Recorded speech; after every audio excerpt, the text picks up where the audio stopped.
चलिए ध्यान दीजिए, जैसा मैंने कल बताया था इन्वेंटरी के लिए हम मिले। इन्वेंटरी आपने भी पढ़ा होगा, होप सो, राइट? पढ़ा कि नहीं इन्वेंटरी? मैंने बोला था ना कल पढ़ने के लिए। आगे आज हाँ मैं आगे बता दूंगा। पहले हम इन्वेंटरी का वैल्यूएशन कब कर सकते हैं? वैल्यूएशन कब हो सकता है? बोलो वैल्यूएशन कब होगा? अभी अगर क्लोजिंग डेट है 31 मार्च, तो या फिर हो सकते हैं 30 जून है, या फिर हो सकती है 31 दिसंबर, कुछ भी डेट हो सकती है क्लोजिंग। तो इन्वेंटरी का वैल्यूएशन ये कंपलसरी नहीं कि उसी दिन पे हो जाए, बराबर? हो सकता है उस डेट से पहले ही वैल्यूएशन कंप्लीट हो गया हो। लेट्स से 20 मार्च को, 31 मार्च क्लोजिंग डेट है, 20 मार्च को वैल्यूएशन हो गया। या फिर दूसरा हो सकता है कि 10 अप्रैल को वैल्यूएशन कंप्लीट हो गया, मतलब क्लोजिंग डेट के बाद में। तो आपको क्या करना है, इस 10 दिनों में जो ट्रांजेक्शन हो गए उससे एडजस्ट करके आपको कौन सी वैल्यू निकालनी है? Closing inventory on the date of 31 March, मतलब वहां पे 31 दिसंबर हो सकता है या 30 जून हो सकता है, जो भी है। इज इट क्लियर मैं क्या बोल रहा हूं? तो वो डेट की आपको क्या करनी है? इन्वेंटरी फाइंड आउट करनी है। Is it clear? तो सब लोग ध्यान सुनना। अभी हम क्या करेंगे, मान लो 20 मार्च को वैल्यूएशन कंप्लीट किया, जो भी वैल्यूएशन आया 2 लाख का वैल्यूएशन आ गया। 20 से 30 के बीच में, 31 के बीच में, 31 मार्च के बीच में जो ट्रांजेक्शन हो गए, जैसे कि फॉर एग्जाम्पल क्या परचेस किया आपने, तो अगर परचेस किया हो तो क्या करोगे आप? 31 मार्च को वो स्टॉक आपके पास आया था क्या? था क्या? यस। 20 से 31 के बीच में परचेस किया ना, मतलब वो स्टॉक था, तो आप क्या करोगे? ऐड करोगे। आपको एक क्वेश्चन पूछना याद है क्या? मैंने क्या बोला था? तो है कि नहीं इन्वेंटरी उस दिन है कि नहीं, ये पूछना है। कौन से दिन? क्लोजिंग डेट पे। अगर वो है तो ऐड करेंगे, नहीं तो लेस करेंगे। तो आप क्या करोगे? परचेस किया तो ऐड करोगे, सेल किया तो क्या करोगे? लेस करोगे। लेकिन सेल को लेस करते हो, कौन सी प्राइस लेस करनी है?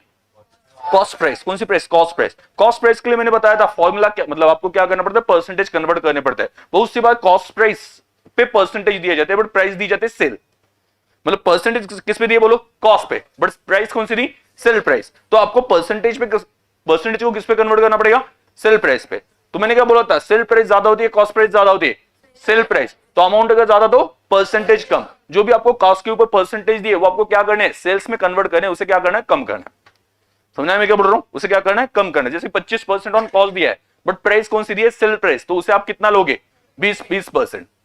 तो आप जो भी सेल प्राइस है उससे उतना लेस कर दोगे, एंड देन जो भी कॉस्ट आएगी वो एडजस्ट कर दोगे, या वो आप क्या बोलोगे? अब ये बोलो मुझे, सेल जो है 20 से 31 के बीच में हुआ, मतलब वो 31 को गुड्स आपके पास थे क्या? थे क्या? नहीं थे, बराबर? 20 से 31 के बीच में सेल हुआ ना, तो 31 को सेल आपके पास, गुड्स आपके पास बचेंगे क्या? नहीं, उससे पहले सेल हुआ ना, तो इस वजह से क्या करना पड़ेगा? लेस करना पड़ेगा। लेकिन कौन सी प्राइस? Cost price. यहां पे 2 तरीके होते हैं, सब लोग ध्यान सुनना। 2 तरीके क्या होते हैं? सेल्स रिटर्न जो है वो आप अलग से एडजस्ट कर सकते हो, या फिर क्या कर सकते हो? सेल से इमीडिएटली लेस कर सकते हो, जो नेट सेल बचा उसे आप कॉस्ट प्राइस में कन्वर्ट कर सकते हो और उतना एडजस्ट कर सकते हो। तो दोनों में से आपके पास ऑप्शन अवेलेबल है, चॉइस अवेलेबल है। समझा मैंने क्या बोला? क्लियर? ठीक है। उसके बाद में अगर कोई परचेस रिटर्न होता है, तो परचेस रिटर्न के केस में क्या करेंगे हम? परचेस रिटर्न में देखो 20 से 31 के बीच में परचेस रिटर्न, मतलब जो गुड्स परचेस किए थे वो क्या किए? रिटर्न। मतलब वो गुड्स आए कि गए? गए। कब गए? 31 से पहले या बाद में? 31 से पहले गए ना, तो आप क्या करोगे? लेस कर दोगे, बराबर? और उसके बाद में वहां पे अगर कोई एबनॉर्मल लॉस हो गया, गुड्स जल गए, टूट गए, फूट गए, तो उस केस में क्या करोगे आप? लेस करोगे, क्योंकि 31 पे आपके पास वो गुड्स है ही नहीं। वैसे ही अगर वैल्यूएशन 31 के बाद में होता है, तो वैल्यूएशन इसके एग्जैक्टली अपोजिट करना है। क्यों? क्योंकि 10 अप्रैल को आपने वैल्यूएशन कंप्लीट किया हो, आपको ट्रांजैक्शन दिए होंगे 1 से 10 के बीच में, 1 से 10 के बीच में। तो 10 दिन में जो ट्रांजैक्शंस हो गए उसमें अगर कोई गुड्स परचेस किए हो, तो 31 के बाद में परचेस किए ना, मतलब 31 को थे क्या? नहीं थे, तो क्या करना है? लेस। जो सेल किया वो 31 के बाद में किया ना, मतलब वो गुड्स कब थे? 31 को थे, तो आप क्या करोगे? ऐड करोगे। तो इस तरह से आपको एडजस्टमेंट करनी है। समझ में आया मैं क्या बोल रहा हूं? क्लियर? कोई डाउट है? डन? ओके। अब यहां पे जो गुड्स अपने हैं वर्सेस फिजिकल स्टॉक, मैंने आपको बताया था फिजिकल स्टॉक वर्सेस जो गुड्स अपने। अपने गुड्स मतलब क्या? जिसकी ओनरशिप अपने पास है, भले वो अपने पास नहीं, फिजिकली में भी वो क्या हो सकता है?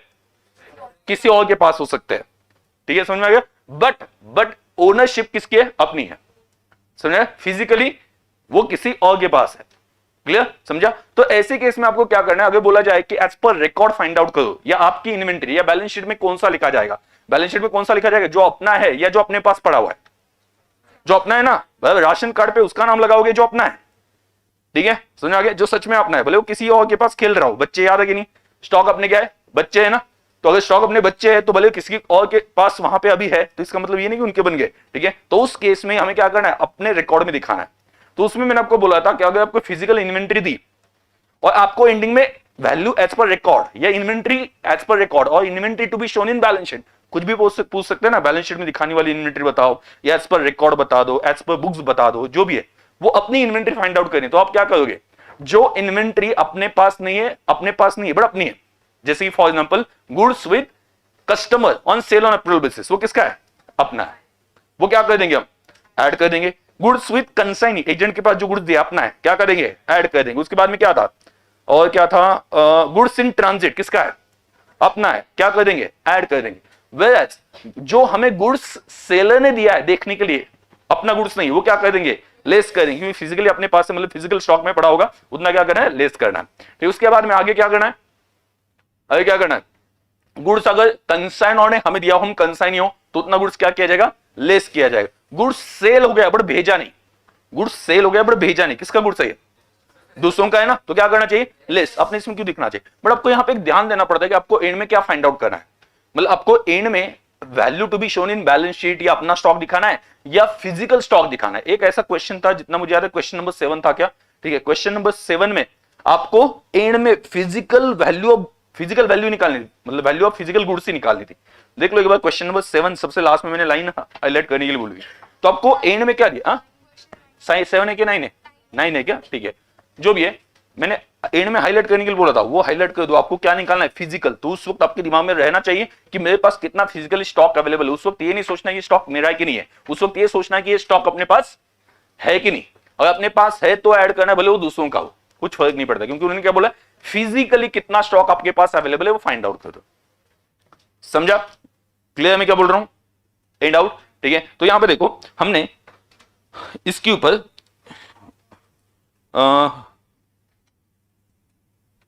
सुनना,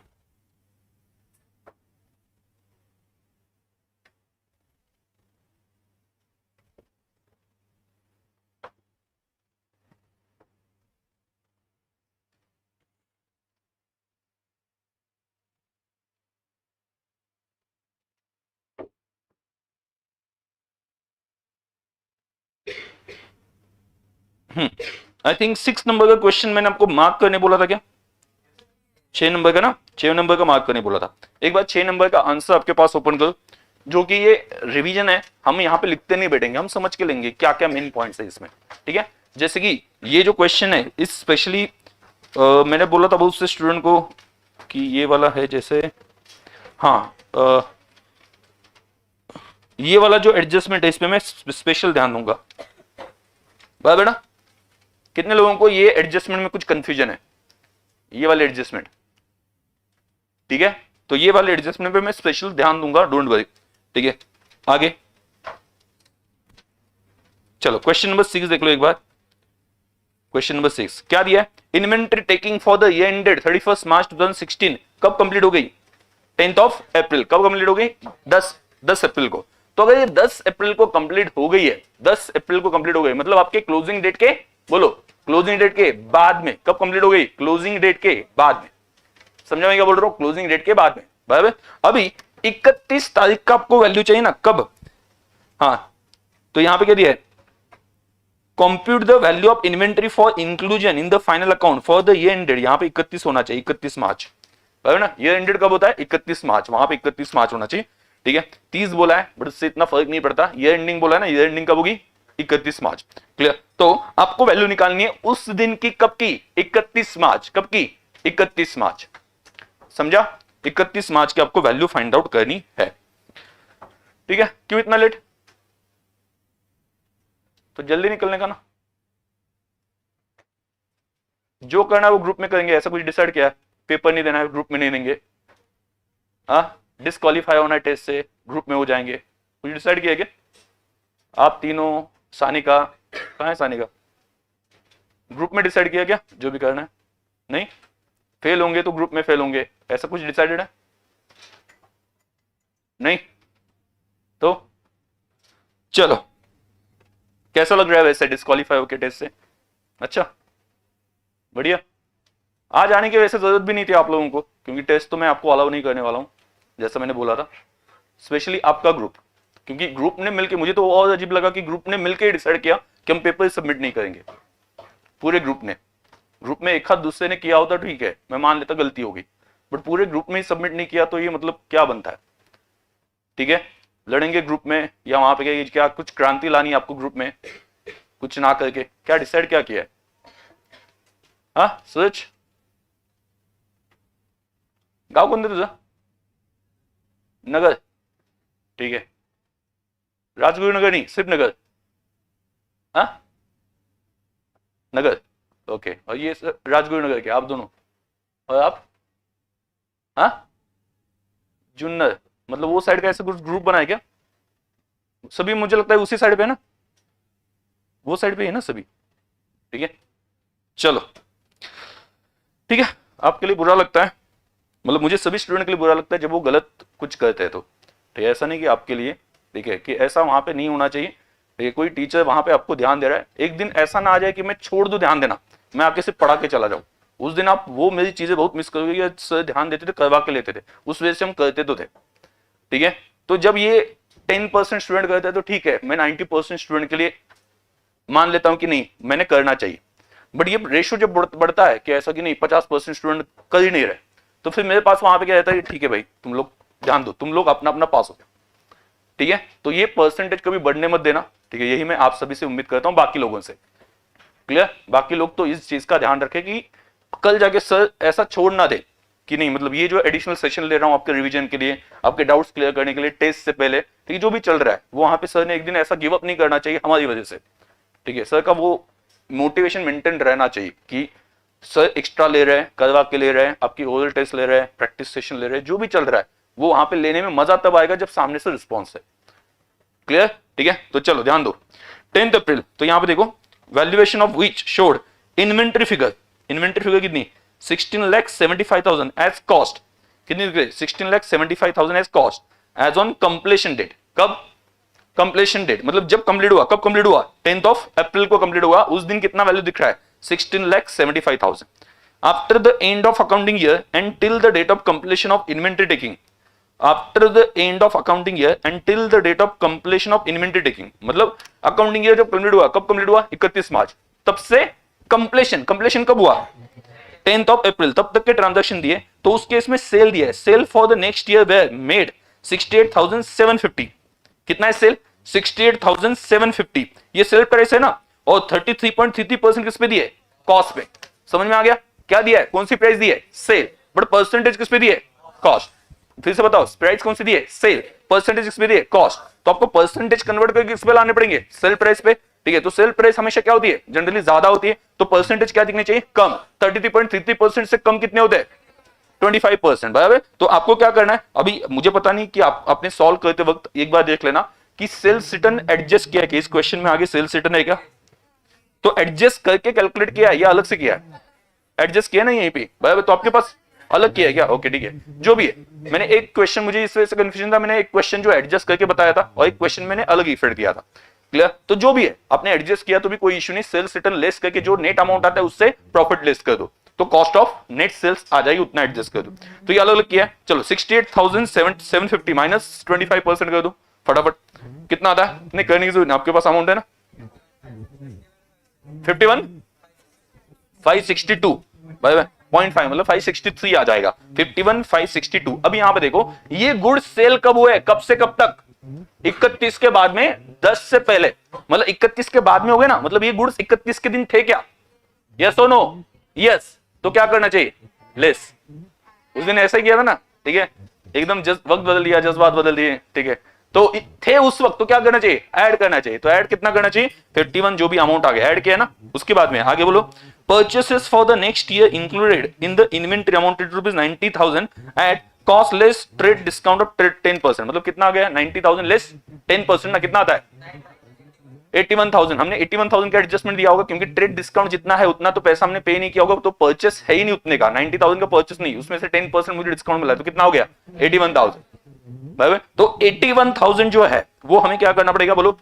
ठीक है, अभी ये परचेस कब किया? 31 के बाद में, 31 से 10 के बीच में ना, मतलब 31 को गुड्स थे क्या? नहीं थे, तो क्या करना चाहिए? लेस करना चाहिए। समझा ना? लेस करना चाहिए, क्योंकि 10 तारीख को आए थे बट 31 को नहीं थे। हमें कौन सा चाहिए? 31। तो 31 को नहीं थे ना, 10 वाले कैलकुलेशन में वो इंक्लूड है, तो क्या करना पड़ेगा? लेस करना पड़ेगा। उसके बाद में आगे क्या पड़ा था? During the period goods were added to the inventory at a markup price. What is markup price? Extra price, markup मतलब क्या, एक्स्ट्रा कुछ प्रॉफिट जोड़ के, मतलब प्रॉफिट जोड़ के जो आती है, कुछ एक्स्ट्रा प्रॉफिट जोड़ के उसे मार्कअप बोलते हैं। 3000 सेल्स रिटर्न है तो उसमें प्रॉफिट कितना है, 25% ना, 25% है ना, 3000 माइनस 25% कितना आता है, 2250। ये 2250 के सेल्स रिटर्न है। ये सेल्स रिटर्न मतलब जो सेल किया था वापिस आया, सेल किया था वापिस आया था। भाई वापिस कब आया, 1 से 10 के बीच में, मतलब 31 को गुड्स थे क्या, नहीं थे, तो क्या करना चाहिए, लेस करना चाहिए 2250। उसके बाद में आगे क्या दिया था, आगे क्या दिया था, after inventory taking it was found that there were certain very old moving item costing rupees 11,250। Old moving items है 11,250। मतलब क्या होता है, याद है मैंने डिस्कस किया था, ऐसा जो सेल नहीं हो रहा है, जो किस पे सेल होगा, लॉस पे सेल होगा, उसमें प्रॉफिट एक्सपेक्टेड नहीं है। क्लियर, तो we should be taken at rupees 5250। उसे कितने में लेना है, मतलब 6000 से क्या करना है, कम करना है। 6000 से देखो 11250 से किस पे लाना है उसे, 5250, मतलब कितने से कम करना है, 6000 से। अगर आप उसे 6000 से कम करते हो तो क्या होगा, क्या होगा, ये लॉस है ना एक तरह से, बराबर ना, मतलब वो दिख रहा है उसके 11250 में, किस पे लाना है, 5250, मतलब 6000 से क्या करना है, कम करना है, मतलब क्या करना पड़ेगा, लेस करना पड़ेगा, बराबर, लेस करना पड़ेगा। इससे फर्क नहीं पड़ता है कि ये 31 मार्च से पहले हुआ या बाद में हुआ, इससे कुछ फर्क नहीं पड़ता। उन्होंने क्या बोला, इन्वेंट्री को कम प्राइस पे दिखाना है ना, भले वो 20 मार्च को इन्वेंट्री दी होती और 31 मार्च को कम प्राइस पे देना है तो भी क्या दिखाते हम, लेस ही करते ना। और भले वो 10 अप्रैल पे आपके पास स्टॉक है और उसे 31 मार्च पे कम प्राइस पे दिखाना है तो भी क्या होता, लेस ही होता। तो इस केस में वहां पे पहले बाद में से फर्क नहीं पड़ता, बराबर। आपको अगर इन्वेंट्री की वैल्यू कम करनी है तो एक ही ऑप्शन बचता है वैल्यू कम करने के लिए, क्या, लेस का ही ऑप्शन बचता है। क्लियर, तो इस केस में लेस ही होगा। उसके बाद में आगे क्या है, which should be taken at, okay हो गया। आगे ड्यू टू हेवी फ्लड, बराबर, इसमें थोड़ा करेक्शन, मैंने बोला था due to heavy flood certain goods costing rupees 15,500 were received from supply, supply से हमने गुड्स ले लिए कितने के, 15,500, ठीक है, बट वो डिलीवरी डेट, कस्टमर को डिलीवरी डेट पे पहुंच गए क्या, नहीं। As result the customer refuse to take delivery, customer ने डिलीवरी लेने से मना कर दिया। And net realised value of the goods was estimated to be 12,500। तो अभी उसकी कितनी वैल्यू है, 12,500, कितने में लिए थे, 15,500, तो 3,000 से वैल्यु क्या हो गई, कम हो गई। कम हो गई तो क्या करना पड़ेगा, लेस। वैल्यू किसी गुड्स की कम होती है तो लेस के अलावा कोई ऑप्शन नहीं, तो नहीं तो आप क्या सोचोगे, सर ने बोला था 31 से 10 के बीच में अगर वैल्यू कम होती है तो क्या करना है, लेस। तो 20 से 30 उल्टा हो गया, बिफोर अगर वैल्यूएशन कंप्लीट हो गया तो उसमें ऐड कर, ऐसा नहीं, वैल्यू कम करनी है तो एक ही ऑप्शन बचता है ना, वैल्यू कम कर दिए। तो हम पहले केस में क्या सोचते हैं, गुड्स उस दिन है कि नहीं, इसमें ये क्वेश्चन नहीं गुड्स उस दिन है कि नहीं, इस दिन क्वेश्चन ये कि वैल्यू कम हो रही, वैल्यू कम हो रही, वैल्यू कम करने के लिए क्या करेंगे, एक ही ऑप्शन है ना, क्या, लेस कर देंगे, लेस किया ना 3,000। As a result customer, okay हो गया, ठीक है, 12,500 compute the value of inventory, समझा, यही है ना सब कुछ, ठीक है। ये मैंने मार्क करके दिया था क्वेश्चन, राइट, ये मैंने मार्क करके दिया था। सभी लोग ध्यान सुनना, सभी लोग ध्यान सुनना, इस क्वेश्चन पे आ जाना, वो पहले देख लेते हैं, वो क्वेश्चन थोड़ा सा पहले देखेंगे जो आपको मैंने बोला था ये मैं कवर कर लूंगा। कौन सा था वो, 12, हाँ चलो, स्पेशली वो एडजस्टमेंट। एवरीवन थोड़ा सा इसके लिए मैं टाइम दूंगा क्योंकि ये जनरली यहाँ पे इस एडजस्टमेंट में डाउट है, तो इसके लिए थोड़ा सा टाइम देंगे। जहां पे आपने बताया कि सर यहाँ पे कुछ डाउट है वहां पे हम टाइम देंगे ताकि आपका वो कंसेप्चुअली क्लियर हो जाए, ठीक है। आपने क्या सोचने में गलती कर दी ये भी मैं बता दूंगा, उस पर ध्यान देना, क्या आपने इग्नोर कर दिया, किस चीज को, डाउट क्यों आ रहा है, ये भी मैं आपको क्लियर कर दूंगा। चलो, physical verification of stock in a business. I think इस क्वेश्चन में मैंने आपको एक चीज हमेशा बोली कि यू शुड, ये एक अच्छी चीज मैंने देखी कुछ स्टूडेंट में कि अभी वो स्पेसिफिक पॉइंट आउट कर रहे हैं कि हाँ ये चीज यहाँ पे दिक्कत है। मैंने हमेशा एक चीज आपको समझाई है और लाइफ टाइम ये समझाऊंगा, आपके जहां पे दिक्कत है ना वो स्पेसिफिक चीज को ध्यान देना, ठीक है। इससे जनरलाइज कभी मत करना। जनरलाइज मतलब क्या कि मुझे इन्वेंट्री में एक क्वेश्चन डिफिकल्ट जा रहा है तो ऐसा कभी नहीं आना चाहिए थॉट कि मुझे इन्वेंट्री डिफिकल्ट जा रहा है। इन्वेंट्री में से एक क्वेश्चन कौन सा लेटेस्ट है, 12 नंबर का क्वेश्चन, क्या आपको 12 नंबर का क्वेश्चन पूरा ही नहीं जम रहा क्या, नहीं, 12 नंबर में से मुझे कौन सी थर्ड एडजस्टमेंट नहीं जम रही। ऐसा जब आप आदत डालोगे ना उसको, तो आपकी खुद को आदत डालोगे तो आपकी जिंदगी बहुत कंपैरेटिवली आसान हो जाएगी, ठीक है, कंपैरेटिवली बहुत आसान हो जाएगी। इसलिए जनरलाइज नहीं करना चीजों को, प्रॉब्लम अपने स्पेसिफिक रखने हैं, ठीक है। लेकिन मैं बताऊंगा सब, वो कोई इशू नहीं, बट जहां जहां पे आप ऐसी आदत डालोगे ना तो आप ज्यादा क्लियर रहोगे कि नहीं मुझे क्या होता है, बताइए कॉन्फिडेंस अपना डाउन किस वजह से होता है, क्योंकि हम कुछ नेगेटिव थॉट्स लेते हैं दिमाग में। नेगेटिव थॉट्स क्यों आते हैं, क्योंकि आप चीजों को एक ओवर थिंकिंग जो बोलते हैं ना, ओवर थिंकिंग में आपने ऑब्जर्व किया कि मैक्सिमम लोग ओवर थिंकिंग करते होंगे, यहाँ पे मैक्सिमम लोग ओवर थिंकिंग में क्या हो जाता है, बहुत सी बार है ना एक प्रॉब्लम छोटी सी होती है, क्लियर, आप उसमें ये देखोगे नहीं इससे ये होगा, उससे वो होगा, उससे ये होगा, उससे ये होगा। एक्चुअली वो कभी, जैसे कि फॉर एग्जांपल आपने मान लो कि ये क्वेश्चन है, एक क्वेश्चन आपको नहीं जमा, उसमें से ये एडजस्टमेंट नहीं जमे, बाकी जम रहा था, जो भी है, ठीक है। तो आप कैसा सोचना स्टार्ट करते हो, ये क्वेश्चन नहीं जमा, ठीक है, जब सॉल्व करते हो, ठीक है, तो एग्जाम में ऐसा कुछ आ गया तो क्या होगा, डायरेक्टली ऐसे वहां पे स्टार्ट होते हैं, ठीक है। देन आप वहां पे एग्जाम तक पहुंच जाते हो, एग्जाम में मुझे मार्क्स नहीं मिलेंगे, ठीक है, तो ये थोड़ा सा बिगर इशू बना लेते हो, शायद से क्या पता ये एग्जाम में आएगा ही, शायद से बोल रहा हूं। हम ऐसा सोच के नहीं चलेंगे छोड़ दो, ये नहीं बोल रहा हूं, ठीक है, बट उसे अननेसेसरी बड़ा मत बनाओ, कोई भी चीज हो, कोई भी दिक्कत हो। हाँ, यहाँ पे डाउट है, आप किसी टीचर को बोलते हो स्पेसिफिकली मुझे इसमें डाउट है, तो उनके लिए भी ज्यादा बेटर रहता है कि अभी जैसे मैंने बोला कि इस चीज में मैं स्पेशल फोकस करूंगा, बाकी चीजें मुझे जितना पता है आप आंसर दोगे, ठीक है। समझा मैं क्या बोल रहा हूं। आगे से एक आदत डालो, ये आदत आपको लाइफ टाइम बहुत यूजफुल रहेगी। जब जब कभी आपको ऐसा हो जाए कि नहीं, एक टेंशन आ रहा है, फ्रस्ट्रेशन आ रहा है, तो आप हमेशा एनालिसिस करके ये फाइंड आउट करना कि प्रॉब्लम एग्जैक्टली क्या है। बहुत सी बार हम प्रॉब्लम को जनरलाइज करते, इस वजह से सोल्यूशन ही ढूंढ नहीं पाते। क्लियर, हमको किसी और के पास जाना पड़ता है सोल्यूशन मांगने के लिए, क्या करना चाहिए बता दे, उसे क्या पता, उसे तो कुछ भी नहीं पता, आपको ही प्रॉब्लम पता नहीं, थोड़ा एनालिसिस करके एक बार बैठ के वहां पे सोचो, ऐसा वहां पे हमेशा होना चाहिए।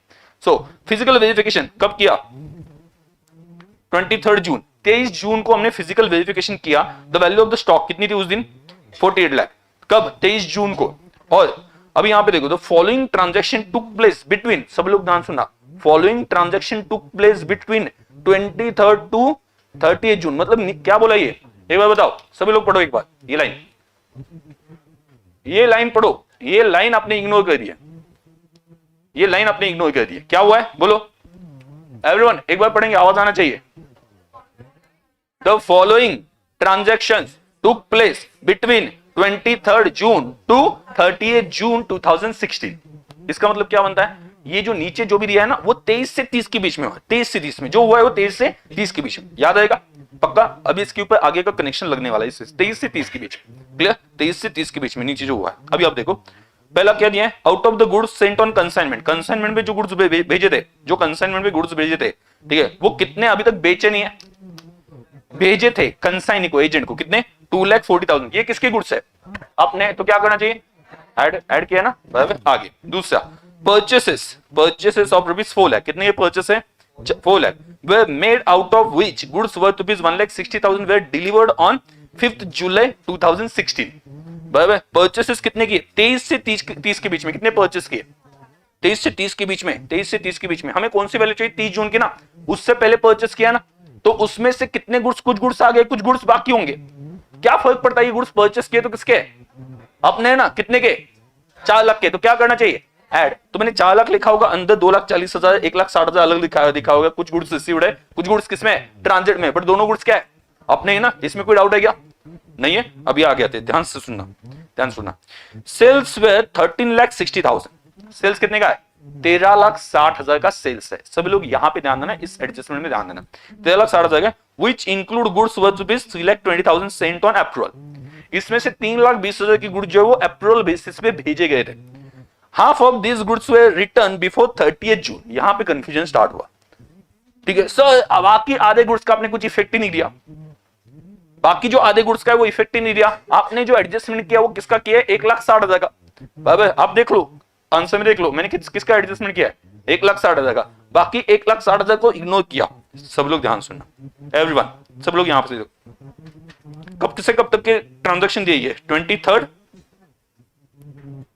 जून टू, बोलो सभी लोग, 30 जून, करेक्ट है। ये सभी ट्रांजैक्शन मैंने पढ़ने के लिए बोला ना, वो लाइन पढ़ो, कब से कब तक के ट्रांजैक्शन है, 23 से 30 के बीच में। उन्होंने क्या बोला, 23 से 30 के बीच में 3,60,000, नहीं 3,20,000 का गुड्स किस पे भेजा है, अप्रूवल पे भेजा है। भाई कितने का, बोलो सभी लोग, 3,20,000 का Saint on approval, Saint on approval, correct है, अप्रूवल पे भेजा है। बराबर, उसमें से उसी पीरियड में 30 जून से पहले ही कितना गुड्स वापस आ गया, बराबर। इसमें से देखो, फिर से यहां पे देखो, 1,60,000 का गुड्स गया, मैं दोनों को अलग करता हूं, बराबर, 1,60,000, 1,60,000, समझा, दोनों को वापस कर देता हूं, 1,60,000, 1,60,000, बराबर। 1,60,000 के गुड्स क्या हो गए, वापिस आ गए। कब गए थे, 23 के बाद में, और कब वापिस आ गए, 30 से पहले, गए भी 30 से पहले और आए भी 30 से पहले ना, मतलब कुछ फर्क पड़ा क्या, समझे क्या मैं क्या बोल रहा हूं, मतलब 30 से पहले वो गए और 30 से पहले ही वापस आ गए, समझे क्या, मतलब 30 को कुछ फर्क ही नहीं पड़ रहा उससे, गए भी वापस भी आ गए, समझा क्या।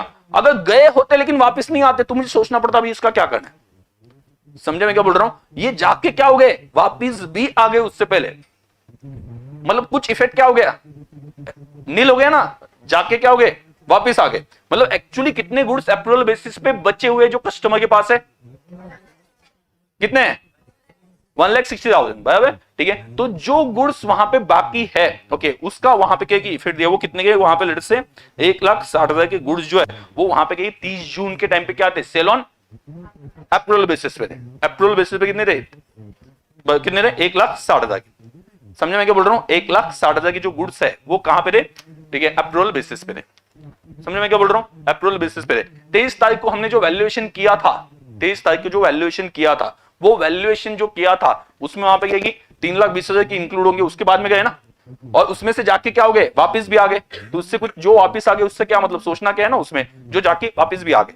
अभी जो हम पड़े हैं किसके पास, किसी के पास पड़े, कस्टमर के पास पड़े, उसको मुझे एडजस्ट करना पड़ेगा ना, जो मेरे पास है नहीं, जिसका वहां पे कहीं मुझे देखना पड़ेगा। क्लियर, ठीक है। तो वहां पे कस्टमर का कितना हो गया, 1,60,000 जो कस्टमर के पास पड़े हुए। अभी आप देखो 1,60,000, 1,60,000 में क्या हुआ है, ये सेल में इंक्लूड है, बराबर। जो गुड्स वापस आ गए वो सेल मानेंगे क्या, वापस आए तो रिवर्स एंट्री की होगी ना। देखो मैंने जब गुड्स भेजे तब उसको क्या माना है, सेल। जब वापस आए तो क्या मानूंगा, रिटर्न, या मतलब वहां पे सेल से रिवर्स कर दूंगा। जब मैंने सेल को क्रेडिट कर दिया तो उससे क्या कर दूंगा, रिवर्स। तो जो गुड्स वापस आ गए उसका इफेक्ट दे दिया होगा। जो गुड्स वापस नहीं आए वो गुड्स अभी भी किस पे दिख रहे होंगे, सेल ऑन अप्रूवल पे। किस पे दिख रहे होंगे, सेल ऑन अप्रूवल पे। समझा ये पॉइंट मैं क्या बोल रहा हूं? सेल ऑन अप्रूवल पे मैंने क्यों सिर्फ 1,60,000 ले लिया, ठीक है, क्योंकि 30 जून के दिन कितने के गुड्स सेल ऑन अप्रूवल पे, करेक्ट, 23 से 30 के बीच में कितने भेजे, 23 से 30 के बीच में कितने भेजे, 3,20,000 के। 23 से 30 के बीच में कितने भेजे, 3,20,000। 3,20,000 में से क्या हो गया, 1,60,000 गए वापस आ गए, मतलब वो सेल ऑन अप्रूवल पे है क्या, नहीं है, ठीक है। तो उसको कुछ इफेक्ट देने की जरूरत ही नहीं, वो सेल ऑन अप्रूवल पे है ही नहीं, वो वापस आ गए। उसकी जब सेल ऑन अप्रूवल पे आगे जाके पढ़ेंगे हम, जब रिटर्न आता है तो हम क्या करते हैं, रिवर्स एंट्री भी पास करते हैं कि सेल रिवर्स हो गया, सेल क्या हो गया, रिवर्स हो गया। उतना वहां पे इफेक्टिवली क्या हो गया, ठीक है, उसका कुछ मुझे इफेक्ट नहीं देना है, तो मैं किस पे फोकस करूंगा, 1,60,000। अभी 1,60,000 में कितने % वहां पे प्रॉफिट है, 1,60,000। सबसे पहले मैंने 13,60,000 का सेल है ना, 13,60,000 का सेल है, तो 13,60,000 का सेल मैंने क्या किया, लेस, लेस कितना, सेल ऑन अप्रूवल 1,60,000, बराबर। तो कितना बच गया सेल, 12 लाख का। इज इट क्लियर, 12 लाख का सेल बचे, समझा, इज इट क्लियर। 23 के बाद में वो गुड्स गए as on sale on approval basis पे। 23 पे वैसे भी वो सेल ऑन अप्रूवल नहीं दिख रहा था, मतलब वो 23 पे गुड्स इंक्लूड थे, वो जाके वापस भी आ गए ना, मतलब वो चीज में इंक्लूड है, वो 23 वाले वैल्यूएशन में इंक्लूड है वो। Is it clear. कितने गुड्स बाहर पड़े हुए, कितने गुड्स बाहर पड़े हुए, 1,60,000। इज इट क्लियर, समझा। कोई 23 को ये गुड्स अपने पास थे, सब लोग ध्यान सुनो, 23 को किसके पास थे गुड्स, अपने पास थे, भेजे ही नहीं थे ना। 23 के बाद में भेजे कितने के, 3,20,000। उसमें से वापस 30 से पहले कितने आ गए, 1,60,000। मतलब 1,60,000 तो 23 के दिन मैंने, वैसे 3,20,000 इंक्लूड थे, इफेक्टिवली कितना बाहर गया, 1,60,000। कितना गया, 1,60,000 का सेल में दिखाई दे, बाकी तो वापस आ गए ना, ठीक है, बाकी तो क्या हो गया, वापस आ गए। जब गुड्स वापस आते तो हम रिवर्स कर देते हैं, ठीक है, वापस आ गए तो क्यों उसमें सेल ऑन अप्रूवल पे दिखाएंगे, तो इफेक्टिवली सेल ऑन अप्रूवल कितने का है, 1,60,000 का। इज इट क्लियर, ठीक है। So out of 3,20,000 half of the goods are return, so effective sale on approval is 1,60,000 only. Okay, आपको दिखने में क्या दिख रहा है, 3,20,000। इसका रीजन क्या है, 23 के बाद में गया, 30 से पहले आ गया 1,60,000, तो है कितना 30 तारीख को सेल ऑन अप्रूवल, जिसका हमें एडजस्टमेंट करना है, जिसे सेल से रिवर्स करना है। जो बाकी है, जो अभी तक वापस नहीं आया, वो कितना है, कितना है, 1,60,000। ये क्लियर है क्या, इज इट क्लियर एवरीवन। क्यों मैंने सिर्फ 1,60,000 का इफेक्ट दे दिया, क्योंकि 1,60,000 के ही वहां पे क्या हो गए, सेल ऑन अप्रूवल पे, बाकी तो वापस आ गए ना, सिंपल, बाकी वापस आ गए 30 से पहले, ठीक है। तो इस वजह से उतना ही वहां पे पेंडिंग था जो सेल में इंक्लूड है। जब गुड्स वापस आते हैं ना, तो जब गुड्स वापस आते हैं, जैसे भेजते वक्त हमने उसे क्या माना, सेल्स, तो जब वापस आएंगे तो क्या करेंगे, रिवर्स करेंगे ना, मतलब ऐसा वहां पे बोला नहीं कि कुछ भूल गए किया नहीं, ठीक है। तो इस वजह से 1,60,000, ये क्लियर। इस वजह से वहां पे मेनली कंफ्यूजन था बहुत से स्टूडेंट को। चल 12 लाख का सेल हो गया, सब लोग ध्यान सुना, 12 लाख का सेल हो गया। अब यहाँ पे देखो 12 लाख में दो सेल है, नॉर्मल सॉरी एबनॉर्मल। एबनॉर्मल मतलब जो लॉस पे हुआ है, एंड जो नॉर्मल है। एबनॉर्मल कितना है, सेल जो 2,40,000 गुड्स की कॉस्ट है, 2,40,000 जो गुड्स की कॉस्ट है, उसे कितने में बेचा, 1,20,000 लॉस पे बेचा ना, मतलब ये कौन सा है? आप अगर नॉर्मल प्रॉफिट पे नहीं बेचते हो, कम प्रॉफिट पे बेचते हो, ज्यादा प्रॉफिट पे बेचते हो या लॉस पे बेचते हो, तो ये आपका एबनॉर्मल सेल में हमेशा सेपरेट करने के लिए बोलता हूं, ठीक है। तो वो कितना है? 1,20,000 सोल्ड एट लॉस। इसकी कॉस्ट कितनी है? 2,40,000 2,40,000। भाई नॉर्मल कितना है? नॉर्मल बाकी बचा हुआ ना 12 लाख में से 1,20,000 सेल जो है वो लॉस पे हुआ है। सेल कितने पे हुआ है देखो, क्लियरली पढ़ लो एक बार, लगता है तो मैं ओपन कर देता हूं एक बार। क्या हुआ है? Goods return were return before 30 June but no information is available regarding the remaining. बाकी गुड्स का इश्यू था ना, तो जिसका रिटर्न नहीं आया, कुछ भी पता नहीं चला, वो अभी भी किसके पास पड़े? कस्टमर के पास। वो सेल ऑन अप्रूवल बेसिस पे अभी 3,20,000 के सेल ऑन अप्रूवल बेसिस पे नहीं है, बाकी तो वापस आ गए। मैंने वही बोला था वापस आ गए। तो इसको मैं अभी ज्यादा डिटेल में, क्योंकि वो पॉइंट से कैश नहीं हुआ, ठीक है, रिटर्न आ गया तो उसे इफेक्ट क्यों देना है? क्योंकि वापस अपने स्टॉक में जमा हो गए। क्लियर? तो वो सेल ऑन अप्रूवल है ही नहीं, ठीक है। आगे आगे क्या बोला है देखो, goods sold at cost plus 25। Generally कितने में बेचे जाते हैं? कॉस्ट प्लस 25% पे। कॉस्ट में 25% प्रॉफिट जोड़ते हैं। How goods costing rupees 2,40,000। Goods कितने के? 2,40,000 हैड बीन सोल्ड फॉर 1,20,000। तो ये एबनॉर्मल लॉस। ये गुड्स कितने के थे? 2,40,000। कितने में बेचे? 1,20,000। प्रॉफिट है कि लॉस है? लॉस है। तो ये सेल कौन सा है? एबनॉर्मल। तो 12 लाख में से 1,20,000 का सेल क्या है? एबनॉर्मल। बाकी बचा हुआ सेल क्या है? बाकी बचा हुआ सेल क्या है? नॉर्मल। बाकी बचा हुआ सेल क्या है? नॉर्मल। तो बाकी कितना बचा हुआ है? 10,80,000। ठीक है। अभी मैंने कैसे पढ़ाया था ये दिखाता हूं, इसका दूसरा तरीका भी समझाया था, ठीक है। मैंने कैसे पढ़ाया था? मैंने बताया था कि ये जो है, ये जो 10,80,000, इसमें आपने प्रॉफिट कमाया। इसमें आपने कितना प्रॉफिट कमाया? 25% ऑन कॉस्ट। बट ये सेल प्राइस है ना 10,80,000, तो अगर सेल प्राइस पे 25% कॉस्ट पे, तो सेल प्राइस ज्यादा होती है, तो सेल पे कितना होगा? 20%। बराबर। तो मैंने क्या बोला था? मैंने आपको ऐसे बताया था, क्योंकि ये इंस्टीट्यूट ने फॉलो किया। इससे थोड़ा सा आसान तरीका बताता हूं, ठीक है, उससे समझ में आएगा, ठीक है। बट मैं कहता हूं इंस्टीट्यूट ने जो फॉलो किया वही तरीका फॉलो कर लो हमेशा, ठीक है। बट मैं आपको दूसरा तरीका बता दूंगा जिससे आपको समझ में आएगा कैलकुलेशन कैसे है, ठीक है। 10,80,000 है, ठीक है। 10,80,000 पे कितना परसेंट? 20%। कितना आता है? 2,16,000। 2 लाख क्या? 16,000। Is it clear? 2,16,000 आता है प्रॉफिट। देन बाकी जो है, बाकी कितना है? बाकी कितना है? हाँ, ये देखो 1,20,000 का सेल हुआ है ना, ये नॉर्मल सेल पे प्रॉफिट आ गया। 1,20,000 का जो सेल हुआ उसमें प्रॉफिट हुआ कि लॉस हुआ? लॉस हुआ। तो कितना लॉस हुआ? 1,20,000 का। तो आपको इफेक्टिवली प्रॉफिट कितना हुआ? 96,000। टोटल सेल्स कितना है? 12 लाख। 12 लाख में से कितना प्रॉफिट हुआ? 96,000। आप सेल्स से प्रॉफिट माइनस करते हो तो क्या मिलता है? सेल से प्रॉफिट माइनस करते हो तो क्या मिलता है? लॉस। तो कितना, सॉरी, कॉस्ट मिलता है 11,04,000। ये मैंने इस तरह से बताया था। देन ये 11,04,000 आपने क्या किया था? ये सेल कब हुआ है? 23 के बाद में ना, 23 के बाद में। तो उस केस में वहां पे क्या करना पड़ेगा?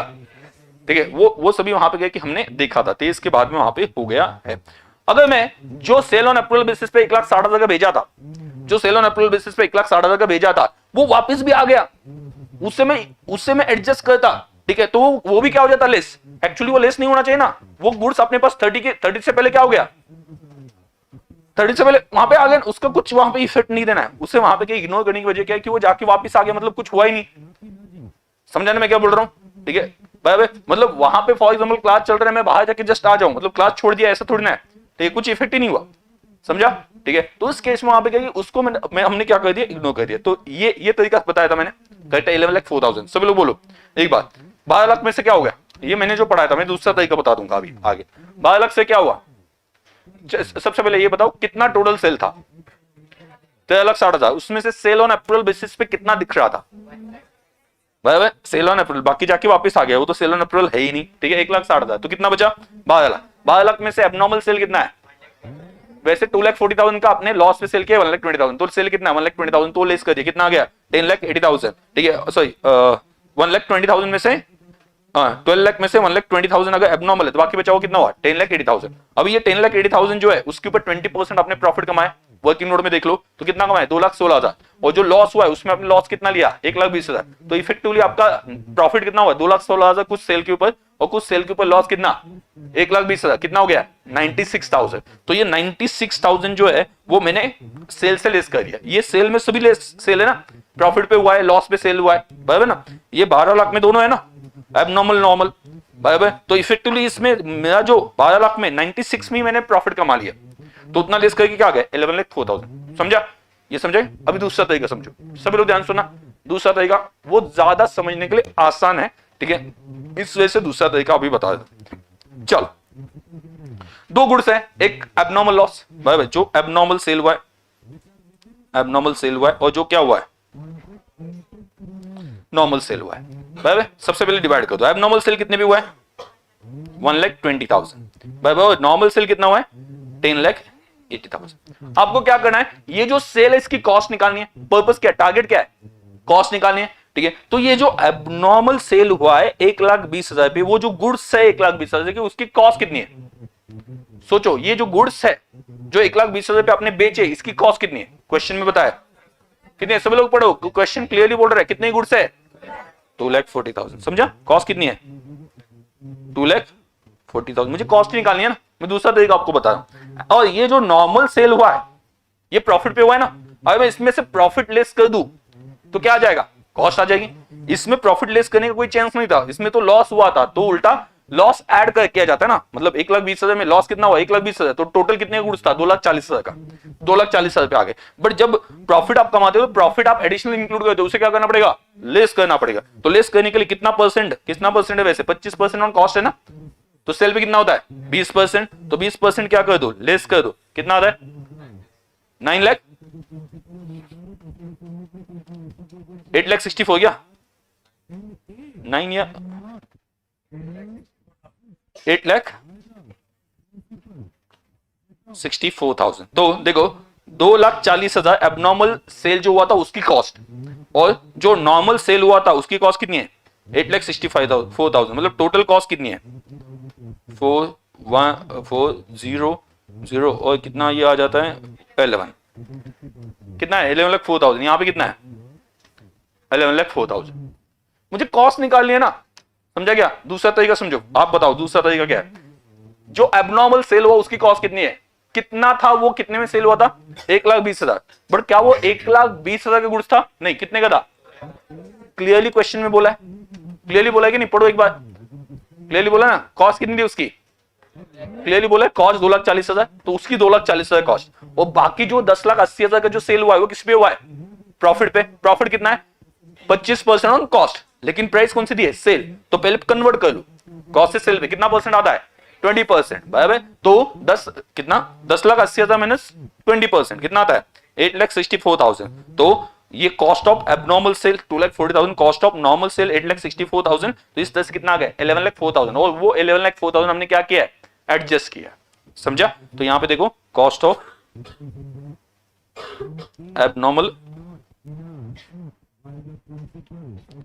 Abnormal sale and cost of normal sale, ये 2,40,000 गिवन, ये दिया हुआ है 2,40,000, क्वेश्चन में दिया हुआ है 2,40,000 उसकी कॉस्ट है। चलो ये लिखो आप दूसरा तरीका, अल्टरनेटिव मेथड।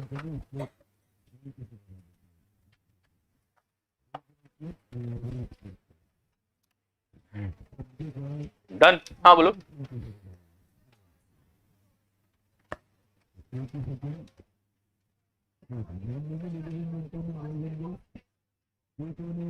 तो इंक्लूड है ना सभी में, 11,04,000 जो है उसमें सब कुछ इंक्लूड है ना, जो मैंने लेस कर दिया, ये जो 11,04,000 मैंने लेस कर दिए उसमें 2,40,000 ऐड कर दिया ना, जो मैंने एक साथ 11,04,000 लेस किए, इट इंक्लूड्स 2,40,000 जो एबनॉर्मल लॉस जो सेल हुआ है, एबनॉर्मल लॉस पे जो सेल हुआ है उसकी कॉस्ट मैंने इंक्लूड कर दिया ना। तो अलग अलग नहीं दिखाया मैंने, एक साथ वहां पे वर्किंग नोट में निकाला कि कितना वहां पे टोटल कॉस्ट है दोनों का मिला के, ठीक है, एंड देन एक साथ लेस कर दिया ना, तो अलग से लेस करने की क्या जरूरत है, समझा ना? ठीक है, मैंने एक साथ कॉस्ट निकाली सभी सेल की और एक साथ लेस कर दिया।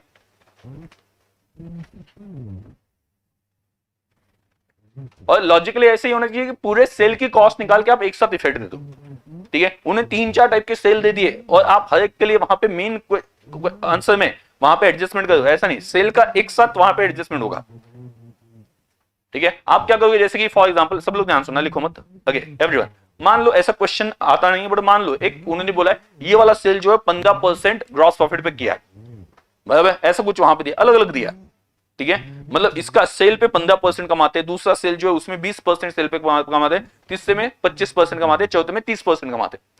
तो आप क्या करोगे, आप क्या करोगे, एक वर्किंग नोट बनाओगे। वर्किंग नोट में क्या करोगे, पहला जो सेल है जो भी अमाउंट है माइनस 15% जो भी कॉस्ट आती है, दूसरा जो सेल वर्किंग नोट में कर रहे हो, मेन आंसर में नहीं, दूसरा जो सेल है उस पे कितना कमाते हो 20%, उतना लेस कर दो। तीसरे में कितना कमा रहे हो, जो भी सेल है उससे कितना लेस कर दो 25%, और जो चारों सेल की जो कॉस्ट आएगी ना उससे ऐड करके एक साथ आप ऊपर क्वेश्चन में जाके आंसर में जाके क्या कर दोगे, लेस कर दो। और वहां पे क्या लिखोगे, इसका कैलकुलेशन आप खोपचे में देखो, कहां में देखो, खोपचे में, वर्किंग नोट 1 में देख लो, समझा, ठीक है। तो ऐसा वहां पे आपको दिखाना पड़ता है, वैसे ही में हमने किया, नीचे कैलकुलेट कर लिया कितनी कॉस्ट है टोटल और हमने एडजस्ट कर दिया।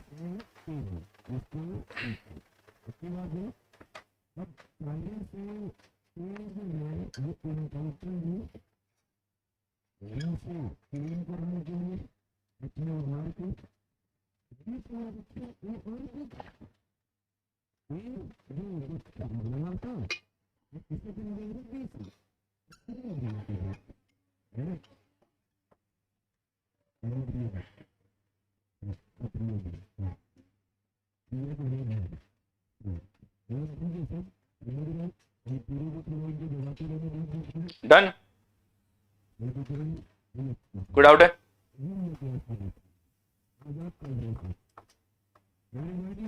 समझा,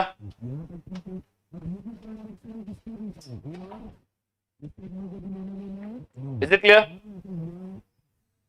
एनी डाउट, नो। अभी यहां पे और एक चीज क्या होती है, हाँ ये तो हो गया, ठीक है। आज इसे घर पे आपको सॉल्व करना है, ठीक है, 2 बार सॉल्व करके लाना आज, क्लियर। और बाकी का भी पढ़ना है क्योंकि आपके टेस्ट आने वाली है, ठीक है, बाद में आपकी लॉ की ओरल टेस्ट भी वहां पे रहेगी, ठीक है। तो जो भी टाइम मिले वो दोनों सब्जेक्ट के लिए लगा देना, ठीक है भाई। तो चलो फुल डे वहां पे कि इस पे लगना चाहिए, सब लोग ध्यान सुनना मैं क्या बोल रहा हूँ। और मैंने आपको एक चीज बोली थी कि एक फॉर्मूला मैंने बताया था, फॉर्मूला क्या था, ओके, फॉर्मूला क्या था, एक ओवरऑल फॉर्मूला मैंने बताया था, फॉर्मूला था ओपनिंग प्लस परचेस। फॉर्मूला क्या होता है, opening plus purchase plus sorry minus closing.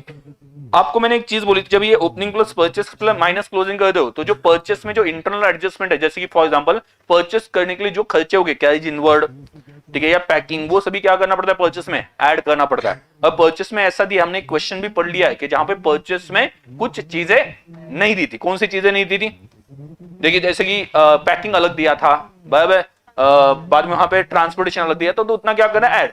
और अगर कोई परचेस रिटर्न हो तो उतना क्या करके लेना है, लेस करके लेना है, कि जो रिटर्न किया, ओके, वो तो परचेस में आप काउंट क्यों कर रहे हो, वो तो एक्चुअल परचेस हुआ ही नहीं, लिया वापस कर दिया, ठीक है, तो उसे परचेस क्यों माने, उतना क्या कर दो, लेस कर दो।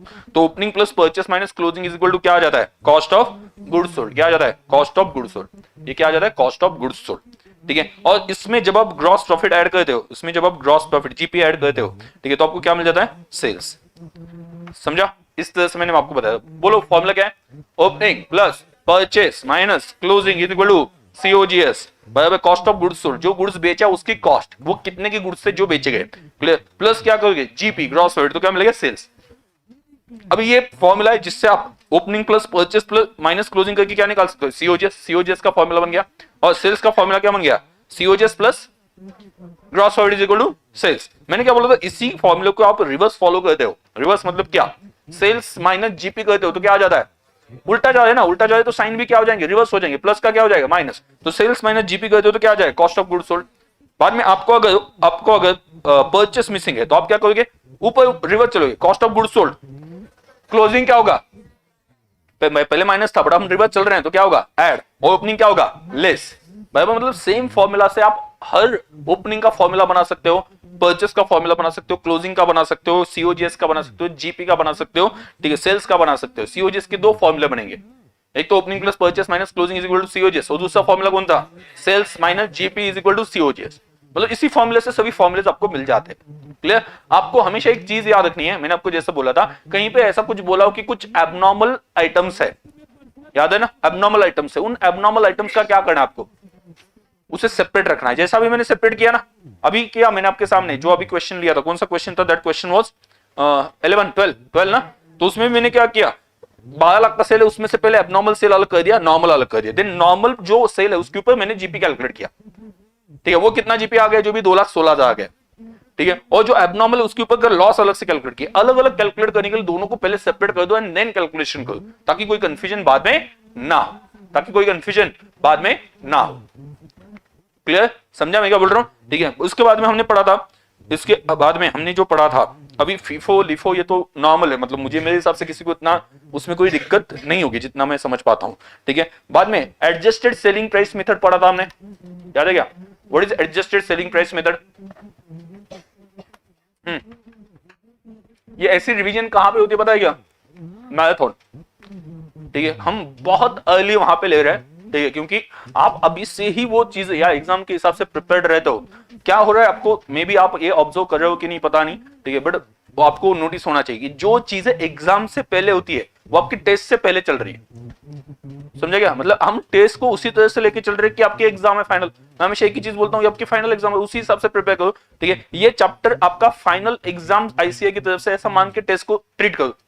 ठीक है। बहुत जिंदगी वहां पे आसान सॉर्टेड हो जाएगी, एंड में आपको कोई टेंशन बचेगा ही नहीं प्रिपरेशन वाला, अगर आप इस तरह से प्रिपरेशन कर रहे हो। और हम भी उसी तरह से ट्रीट करें, इसी वजह से वहां पे सेशन रख दिया ताकि आप पहले क्या कर लो, रिवाइज कर लो। समझा ना? जनरली क्या होता है, पूरी बैच कंप्लीट हो जाती है, पूरी बैच कंप्लीट होने के बाद में कहीं पे तो मैराथन या रिवीजन हो जाती है, देन वहां पे क्या होती है, आपकी फाइनल एग्जाम होती है। किसकी? आईसीआई। मतलब डायरेक्टली आपने ट्राई कब कहां पे किया? एग्जाम में, आईसीआई के। ठीक है। तो ये क्या लॉजिक हुआ, मतलब जो आप टेस्ट में गड़बड़ कर रहे हो वो कहां पे करके आओगे? एग्जाम में। मतलब मुझे जितना पता है ना कि 100 स्टूडेंट में से बहुत सी बार वहां पे ऐसा होता है कि 50 स्टूडेंट या 60 स्टूडेंट पहले कुछ एग्जाम पैटर्न में कुछ सॉल्व करके देखते नहीं, एग्जाम देके देखते ही नहीं, डायरेक्टली क्या? आईसीआई। बाय। मतलब वहां पे क्या है कि आज कुछ तूफान नहीं करते, डायरेक्टली आईसीआई का पेपर ही पहली बार दे देंगे। मतलब जैसे भी आपने देखा होगा, पहला जो पेपर हो गया लेट्स से बीआरएस का हो गया, उसमें वहां पे आपको फील हो गया हो कि ऐसा नहीं कि मुझे आता नहीं, बट टाइम कम पड़ा, कुछ भी हो सकता है, या हम थोड़े से स्लो चल रहे थे, या कुछ कंफ्यूजन हो गया, कुछ वहां पे चीजों को मैंने अलग समझा। तो ये चीजें जो है ना बार बार यहाँ पे टेस्ट में क्या हो जाएगी, रेक्टिफाई हो जाएगी, इंप्रूव हो जाएगी। देन ऐसी गलती आप कहां पे रिपीट नहीं करोगे, आपको अंदाजा आ जाएगा मुझे कंप्लीट करना है अगर पेपर, तो मुझे ऐसे करना पड़ेगा, पढ़ना ऐसे पड़ेगा, जो भी है वो एग्जाम से पहले आपको क्लियरली पता चल जाएगा आपकी जो भी प्रॉब्लम। इस वजह से आपको हमेशा क्या करना है, टेस्ट को ऐसा मान के चलना है कि आईसीआई की एग्जाम है और इससे वहां पे दिल से देना है। अच्छा क्लियर? आप में से कितने स्टूडेंट को 30 आउट ऑफ 30 आए? मुझे तो 3 आई थिंक पता थे। आपको है ना 30 आउट ऑफ आ गए। आपका नाम समझुद्दी है ना? हाँ निशा, 30 में से 30 है ना? बाकी लोगों को नहीं है, टेंशन लेने का नहीं है। ठीक है। इसका रीजन क्या है, ये पहली टेस्ट है, क्योंकि बहुत सी बार मैंने वहां पे देखा कि छोटे मोटे वहां पे क्या कि ऊपर नीचे हो गए, इस वजह से वहां पे क्या कि आगे कैलकुलेशन गड़बड़ होते गए, या जो भी है टाइम कम पड़ा, कुछ लोगों ने एक ही क्वेश्चन सॉल्व किया, मैक्सिमम लोगों ने ऐसा कि दूसरा क्वेश्चन पूरा सॉल्व किया ही नहीं। मतलब यहाँ पे क्या हो गया, टाइम मिसमैनेजमेंट हो गया। मे बी आप स्टार्टिंग में थोड़ा सा ऐसा स्लो चल रहे थे, थोड़ा सा किट कंप्लीट हो जाएगा, एंड देन एंड में पता चला कि टाइम ही नहीं। ठीक है। ऐसा कितने लोगों का एक्चुअल में कि टाइम मैनेजमेंट का इशू आया? कितने लोगों का बताओ? जो भी आप अगर आपकी गलतियां समझ पाते तो उससे बड़ी चीज कोई एक्चुअली नहीं है कि मुझे पता है कि मेरे यहाँ पे प्रॉब्लम है, और जो भी प्रॉब्लम है, प्रॉब्लम पता चल गई तो सॉल्यूशन परफेक्ट आएगा। अगर आपको प्रॉब्लम में ही कंफ्यूजन है तो सॉल्यूशन जो भी आप बनाओगे या मैं दे दूंगा, वो सॉल्यूशन भी आपके लिए जो है वो परफेक्ट नहीं होगा। इस वजह से हमेशा प्रॉब्लम आइडेंटिफाई करनी चाहिए जब भी टेस्ट हो जाती है। ठीक है, समझ में आ गया? तो यहाँ पे मैंने आपको एक चीज बोली थी, दैट वाज क्वेश्चन नंबर, एक minute, adjusted selling price method का बोला था मैंने। हाँ ये था थर्ड नंबर का, adjusted selling price method. What is adjusted selling price method? क्या किया जाता है, क्या किया जाता है, सब लोग ध्यान सुनना। क्या किया जाता है, क्या किया जाता है? आपको सिंपल है, कॉस्ट निकालनी है, कॉस्ट निकालनी है। मैंने वो ऊपर बताया था, सेल्स माइनस जीपी कर दो। सेल्स कितना है, लेट्स से फॉर एग्जांपल लेके चलता हूं, क्वेश्चन में दिया है वो कुछ नहीं, ओके मान लो आपको बताया 50,000 का सेल है और जीपी सेल्स पे 20%। आप क्या करोगे, 50,000 से 10,000 लेस कर दोगे और क्या कर दोगे, कॉस्ट कितनी है 40,000। क्लोजिंग स्टॉक किस पे निकाला जाता है, क्लोजिंग स्टॉक किस पे वैल्यूएट किया जाता है, कॉस्ट और net realisable value which is less, बराबर ना? मतलब market price, net realisable value मतलब क्या, आपके हाथ में बेच के कितने पैसे आने वाले, उसे क्या बोलते हैं, नेट रियलाइजेबल वैल्यू। वो कितनी है, 40, जो भी आएगा यहाँ पे, जैसे कि 50,000 आने वाले, बेच के मुझे कितना मिलने वाला है, 50,000 मिलने वाला है। तो 50,000 और 40,000 व्हिच इज लेस, तो किस पे वैल्यूएट करेंगे, 40,000, मतलब कॉस्ट पे वैल्यूएशन होगा। लेकिन आपके गुड्स की वैल्यू जो है, कॉस्ट जो है वो 40 है, बट उसे आप बेचने वाले हो, मान लो दूसरा एग्जांपल, उसे आप बेचने वाले हो, मतलब वो स्लो मूविंग आइटम है या लॉस में जा रहा है, ठीक है, तो उससे आप 40 पे बेचोगे। लेकिन ये 40 पे जब बेचा जाएगा, जिस एजेंट जो एजेंट बेच के देगा वो एजेंट मुझे 10% कम देगा पैसे, ठीक है, मतलब कितना कम देगा, 4000 कम देगा, तो मेरे हाथ में कितने पैसे आएंगे, 36,000। इवन तो मार्केट प्राइस इज 40,000, इवन तो मार्केट प्राइस मार्केट में कितने में बेचा जाएगा, 40,000, बट मेरे हाथ में कितना पैसा आने वाला है, 36,000। तो जो मेरे हाथ में पैसा आता है उसे हम क्या बोलते हैं, एनआरवी। क्या बोलते हैं, एनआरवी, मतलब नेट रियलाइजेबल वैल्यू। तो आपको पहले पढ़ाया था cost of market price which is less, अभी मैं क्या बोल रहा हूं वो नहीं फॉलो करना है, cost of net realisable value which is less. भले मार्केट में 40,000 में बेचा जाएगा, बट मेरे हाथ में अगर 36,000 आने वाले तो मेरे रिलेवेंट क्या है, 36,000 ना। मार्केट प्राइस कितनी भी मुझे क्या फर्क पड़ता है, मुझे पैसे नहीं मिलने वाले, मतलब मैं लॉस में बेचूंगा ना, 40,000 का एक्चुअली कितने में बेचा जाए मेरे लिए, 36,000, तो मैं किस पे दिखाऊंगा, 36,000। हाँ, अगर कोई बीच में एजेंट नहीं, कोई कमीशन नहीं लेने वाला, तो मेरे हाथ में कितने पैसे आने वाले, 40 ही आने वाले, तो अलग बात है। देन वहां पे आप कैसे cost of market price which is less, क्योंकि वहां पे मार्केट प्राइस और एनआरवी में कुछ फर्क नहीं पड़ रहा है। बट जब सेलिंग के लिए कुछ एजेंट चार्जेस लेता है, कुछ कमीशन लेता है, आपके हाथ में कम पैसे आने वाले हो, तो उस केस में आपको किस पे जाना चाहिए, एनआरवी। तो cost of NRV which is less. देखो मैंने क्या बताया, सेल में से क्या कर दो, सेल में से क्या कर दो, जीपी लेस कर दो, सेल में से जीपी क्या कर दो, लेस कर दो। सेल में से जीपी लेस किया तो क्या आ जाएगी, कॉस्ट। सेल में से जीपी लेस की तो क्या आ जाएगी, कॉस्ट, बराबर। लेकिन क्वेश्चन क्या कहता है, आपको क्लोजिंग स्टॉक सेल प्राइस पे देता है, क्लोजिंग स्टॉक किस पे देता है, सेल प्राइस पे, बट बोलता है हम परसेंटेज ही नहीं बताएंगे। अब परसेंटेज बताया तो कितना आसान था, उसकी कॉस्ट इमीडिएटली फाइंड आउट कर लेते ना, बट वो क्या बोलेंगे, हम परसेंटेज नहीं बताएंगे, जो उखड़ना है उखड़ लो, हम नहीं बताएंगे, नहीं बताना, ठीक है, बात कर दो। तो ऐसी केस में वहां पे क्या हो जाएगा कि आपको परसेंटेज ढूंढना पड़ता है, ठीक है। तो परसेंटेज ढूंढने के लिए आपको क्या करना पड़ेगा, मेरे पास कितना स्टॉक अवेलेबल था बेचने के लिए, कॉस्ट प्राइस पे, मेरे पास कितना स्टॉक अवेलेबल था किसके लिए, बेचने के लिए, किस पे, कॉस्ट प्राइस पे, कितना अवेलेबल होगा मेरे पास। मैंने ओपनिंग स्टॉक जो मेरे पास पड़ा था वो भी अवेलेबल था ना सेल के लिए, और कौन सा स्टॉक था जो परचेस किया वो अवेलेबल था किसके लिए, सेल के लिए, कौन से प्राइस पे, कॉस्ट प्राइस। परचेस मैंने कितने में किया, कॉस्ट प्राइस पे किया। ओपनिंग स्टॉक का भी लास्ट ईयर का जो है प्राइस आपको पता ही होगी, ठीक है, तो वो कॉस्ट प्राइस पे अवेलेबल है। तो मेरा जितना स्टॉक कॉस्ट प्राइस पे अवेलेबल है वो मैं कैलकुलेट कर लूंगा। मैं मानूंगा कि अगर पूरा स्टॉक बेचा गया तो कितने में बेचा जाएगा, अगर पूरा स्टॉक बेचा गया तो कितने में बेचा जाएगा, पूरा स्टॉक बेचा गया। अभी अब देखो जो सेल किया वो तो उन्होंने बता दिया, क्वेश्चन बताता है सेल किया वो कितना है, ठीक है, प्लस क्लोजिंग स्टॉक भी किसमें दिया है, सेल प्राइस पे दिया ना, वही तो प्रॉब्लम है। कॉस्ट प्राइस पे तो इतना कैलकुलेशन करने की जरूरत नहीं पड़ती, सॉरी क्लोजिंग स्टॉक किस पे दिया है, सेल प्राइस पे। तो जो गुड्स सेल हो गए वो भी सेल प्राइस पे, और जो बचे हैं वो भी किस पे, सेल प्राइस पे। इन दोनों को मैंने ऐड कर दिया तो मुझे पता चला कि टोटल जो स्टॉक अगर बेचा जाता, क्लोजिंग स्टॉक बेचा गया क्या नहीं, बट अगर टोटल स्टॉक जितना मेरे पास था वो बेचा जाता तो कितने मिलते, मतलब जो गुड्स अवेलेबल था उसकी कॉस्ट कितनी पता चल गया, और जो गुड्स अवेलेबल है उससे बेचा तो कितना मिलेगा सेल करके वो पता चल गया। तो अभी उस स्टॉक की सेल प्राइस भी पता है, उसी स्टॉक की कॉस्ट प्राइस भी पता है, तो मैं सेल से कॉस्ट माइनस कर लूंगा ओवरऑल, तो मुझे मिल जाएगा जीपी, अगर पूरा गुड्स सेल होता तो। देन उस जीपी को मैं क्या करूंगा, परसेंटेज में कन्वर्ट करूंगा। एंट्री क्या होगी, GP upon sales into 100। Sale कौन सा, जो एक्सपेक्टेड था कि जो मैं अगर पूरा सेल करता तो कितना सेल हो जाता, ठीक है। देन वो परसेंटेज जो भी आया ना, परसेंटेज में कन्वर्ट करने के बाद में वो क्या किया जाएगा, सेल से लेस किया जाएगा, सेल से क्या किया जाएगा, लेस, और आपको क्या मिलेगा, कॉस्ट प्राइस से। वो जीपी जो है क्लोजिंग स्टॉक सेल प्राइस पे दिया ना, क्लोजिंग स्टॉक सेल प्राइस पे दिया है, उससे मैं लेस करूंगा तो मुझे क्लोजिंग स्टॉक किस पे मिलेगा, कॉस्ट प्राइस पे मिलेगा। किस वजह से कैलकुलेशन स्टार्ट हुआ, किस वजह से स्टार्ट हुआ बोलो, आपको जीपी नहीं दिया था ना। देखो सभी लोग ध्यान सुनो, अभी यहां पे देखो 15,75,500 का गुड्स है, 15,75,500 का, कल से लेके बैठो 15,75,500 का गुड्स है, ठीक है, subject to trade discount and taxes. इसका मतलब क्या, अभी तक ट्रेड डिस्काउंट एडजस्ट नहीं किया और टैक्सेस भी एडजस्ट नहीं हुए, ट्रेड डिस्काउंट और टैक्सेस भी एडजस्ट नहीं हुए, तो आप क्या करोगे बोलो, ट्रेड डिस्काउंट 3% क्या करोगे, ट्रेड डिस्काउंट उतना पैसा देना पड़ता है क्या, लेस। सबसे पहले ट्रेड डिस्काउंट लेस करना, 15,75,500 में से 3% लेस कर दो, कैलसी पे सभी लोग करेंगे, एवरीवन 15,28,235 जो भी आया।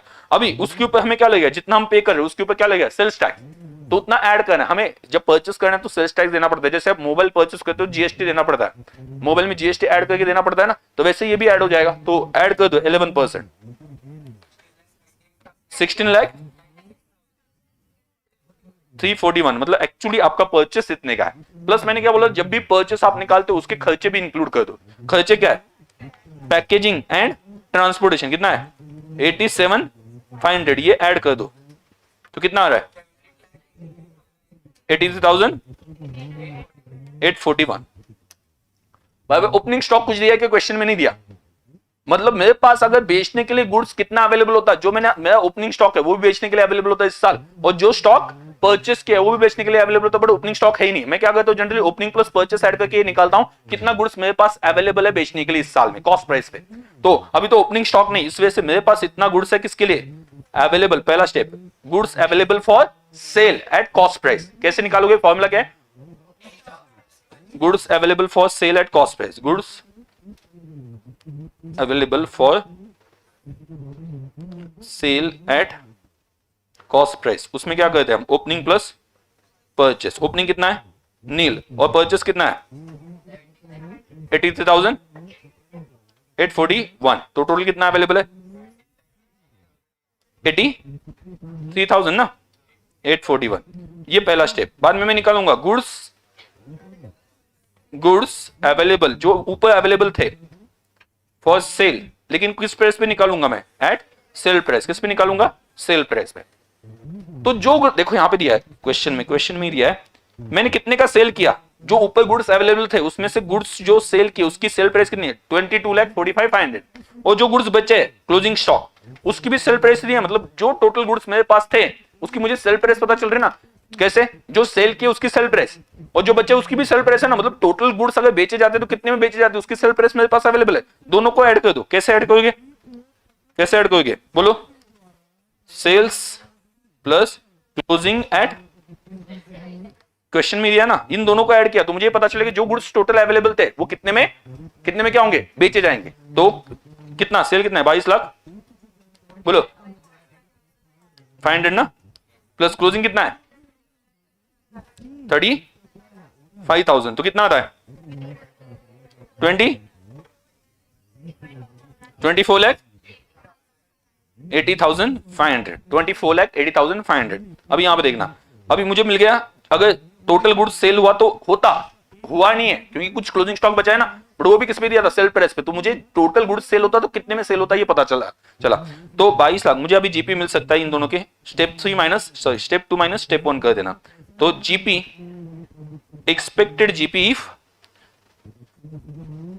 If all goods would have been sold, मतलब अगर पूरे गुड्स सेल हो जाते, वुड हैव बीन सोल्ड, पूरे अगर सेल हो जाते तो कितना है? 24,80,500 माइनस 17,83,841 कितना आता है? 6,659। अब इसे मैं जीपी कन्वर्ट करूंगा। अभी ये जीपी किस पे निकाला है? सब लोग ध्यान सुनना, एवरीवन सब लोग ध्यान दो। यहां पे गलती करते हैं स्टूडेंट। ये जो जीपी है 6,96,659 का, वो मैंने 22,45,500 पे निकाला है। ये 24,80,500 पे निकाला है। 24,80,500 मतलब अगर टोटल सेल होता तो इतना कमा लेते हैं। 22,45,500 जो है उस पे नहीं निकाला है। टोटल गुड्स सेल होता तो कितना होता? इस वजह से अभी मैं जीपी परसेंटेज निकालते वक्त जिस पे मैंने निकाला 24,80,000 उस पे वहां पे जीपी परसेंटेज निकालूंगा। तो फॉर्मूला क्या है? GP upon expected sales into 100। तो बोलो जीपी कितना है? 6,96,659 डिवाइड बाय 24,80,500। समझा कहां पे गलती नहीं करनी है एवरीवन? कितना परसेंट आ रहा है? 0.9%। ठीक है। और अभी आप देखो क्लोजिंग स्टॉक किस पे है? कॉस्ट ऑफ क्लोजिंग, तो कितना है टोटल? सेल प्राइस पे दिया है ना माइनस 28.09%। सेलिंग प्राइस कितनी है? ऊपर दिया है ना, ये देखो 2,35,000। क्लोजिंग स्टॉक किस पे दिया है? सेल प्राइस पे। अभी परसेंटेज मिल गया माइनस 28.09%। कितना आ रहा है? 68,989 अप्रोक्स। बराबर। जब फ्रैक्शन को आप कन्वर्ट करते हो तो आगे क्या लिखना है? अप्रोक्स लिखना है। डन? कोई डाउट है? समझा? बराबर, क्लियर? अगर आपको वैसे फीफो मेथड एक होता है। फीफो मतलब क्या होता है? First in first out. LIFO क्या होता है? Last in first out. बराबर, लास्ट इन, लास्ट में जो आए वो पहले जाएगा। ओके। और तीसरा कौन सा? वहां पे वेटेड एवरेज। और एक होता है सिंपल एवरेज, बट वो सिंपल एवरेज से एक्चुअली कहीं पे अप्लाई नहीं किया जाता क्योंकि उससे कैलकुलेशंस गड़बड़ हो जाता है बीच में। ठीक है। तो यहाँ पे फीफो क्या है? पहला है, पहला गया। ठीक है, तो आपको स्टॉक क्या करना पड़ेगा, एंडिंग में अलग अलग मेंटेन करना पड़ेगा ना, बैलेंस कॉलम में दो स्टॉक आए तो आपको पहले वाला स्टॉक अलग दिखाना पड़ेगा, बाद में का स्टॉक अलग दिखाना पड़ेगा। और आप जब इश्यू करोगे तो कौन सा पे इश्यू करोगे, पहले जो पहले आया था उस रेट पे ही इश्यू कर दोगे। तो ये फीफो में था, लीफो में उल्टा हो जाएगा, जो सेकंड आया था वो पहले इश्यू कर दोगे। क्लियर, ये मैंने बताया था। वेटेड एवरेज में क्या होता है, आपको क्या करना है, जब भी नया स्टॉक आता है तो आपको पहला स्टॉक और नया स्टॉक उसकी वेटेड एवरेज प्राइस निकालनी होती है, और आगे जो भी स्टॉक जाएगा, आगे जो भी स्टॉक जाएगा वो किस पे दिखाएंगे हम, वेटेड एवरेज, मतलब उसकी वेटेड, आगे जो भी स्टॉक जाएगा वो वेटेड एवरेज प्राइस पे जाएगा। कैसे निकालेंगे, जैसे कि पहले वाला स्टॉक आपके पास था, आपके पास बैलेंस में पड़ा हुआ था पहला स्टॉक 3000 क्वांटिटी, आप कैसे लिखते हो, क्वांटिटी रेट अमाउंट, बैलेंस वाले कॉलम में रेट था उसका 35, तो कितना आता है, आई थिंक 10,500, चेक कर लो 10,500 आता है क्या, यस, ठीक है, ये पहले वाला स्टॉक था। अभी रिसिट कॉलम में दिख रहा है, रिसिट कॉलम में कितने का नया स्टॉक आ गया, 4000 क्वांटिटी आ गई, सब लोग ध्यान सुनना, 4000 क्वांटिटी आ गई 40 पे, ठीक है, और 4000 मतलब ये कितना आ जाएगा, 16,000, एक जीरो कम है क्या, 1,05,000, ठीक है, हाँ चलो ये भी 1,60,000 आ जाएगी फिर, ओके डन। अभी एक नया स्टॉक आ गया, पहले वाला स्टॉक कितना था बोलो सभी, एवरीवन पहले वाला स्टॉक कितना था, पहले कितना था ऐसा, टोटल क्वांटिटी कितनी 3,000, रेट कितना 35, ओके, और अमाउंट कितना था 1,05,000। अभी जो नया स्टॉक आया वो कितने का है, 4,000 क्वांटिटी, बराबर 40 रुपए रेट है, और कितने में कितना टोटल 1,60,000। अभी आपको वेटेड एवरेज मेथड में क्या करना पड़ता है, ये जब भी नया स्टॉक आता है, जब नया स्टॉक आएगा आप क्या करोगे, पुराना बैलेंस और नया बैलेंस मिला के वेटेड एवरेज प्राइस निकालने। वेटेड एवरेज प्राइस का फॉर्मूला क्या है, total cost upon total quantity, बराबर। तो पहले वाली कॉस्ट कितनी है 1,05,000, अभी कितनी है 1,60,000, दोनों मिला के टोटल कॉस्ट कितनी हो जाती है 2,65,000, कितनी आती है 1,05,000 प्लस 1,60,000 कितना आता है 2,65,000 डिवाइड बाय पहले क्वांटिटी कितनी थी 3,000, अभी कितनी है 4,000, तो टोटल क्वांटिटी कितनी है 7,000। समझा क्या, पहले वाली कॉस्ट और अभी कॉस्ट ऐड की, टोटल कॉस्ट आ गई, पहले वाले क्वांटिटी और अभी क्वांटिटी ऐड की तो क्या आ गई टोटल क्वांटिटी, तो कितना पड़ता है बोलो 37.85 ना, ठीक है। अभी आगे बोला गया इसमें से 2,000 यूनिट्स इश्यू किए, भेज दिए, सेल हो गए या प्रोडक्शन के लिए भेज दिए, तो आप क्या बोलोगे कितने में भेजेंगे 2,000 एट द रेट ऑफ किस पे, आगे से 37.85, बराबर। तो मैं इश्यू में कैसे दिखाऊंगा, इश्यू वाला कॉलम जो बनता है 2,000 एट द रेट ऑफ 37.85, तो कितने में गया 2,000 इंटू 37.85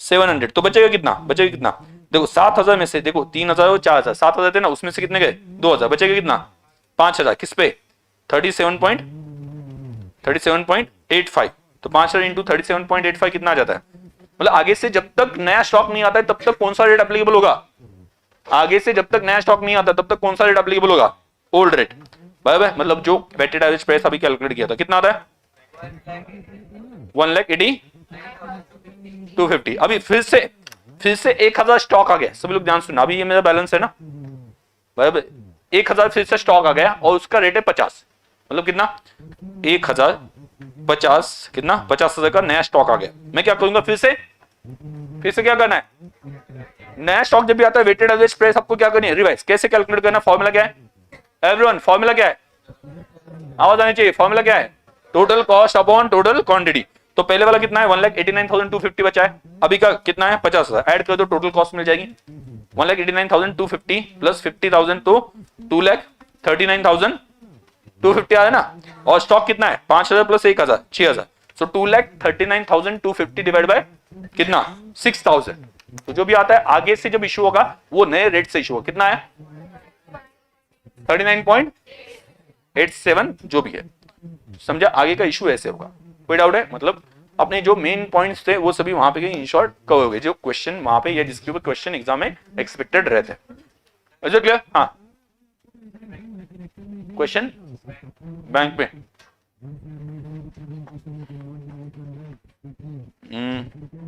किसी के पास है क्या, आपने वहां पे लिखा हुआ है ना, हाँ ठीक है,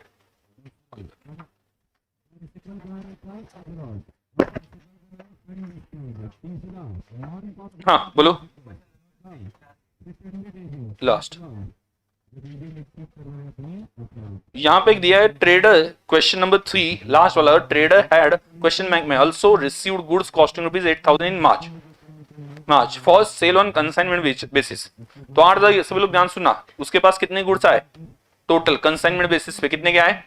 8,000 के गुड्स आए, मतलब वो कंसाइन एजेंट है। कितने गुड्स आए? 8,000 के, ठीक है, 8,000 के, ठीक है। Of the goods have been sold by 31 March, उसमें से 20% of the goods had been sold by 31 March. कितने सेल हो गए?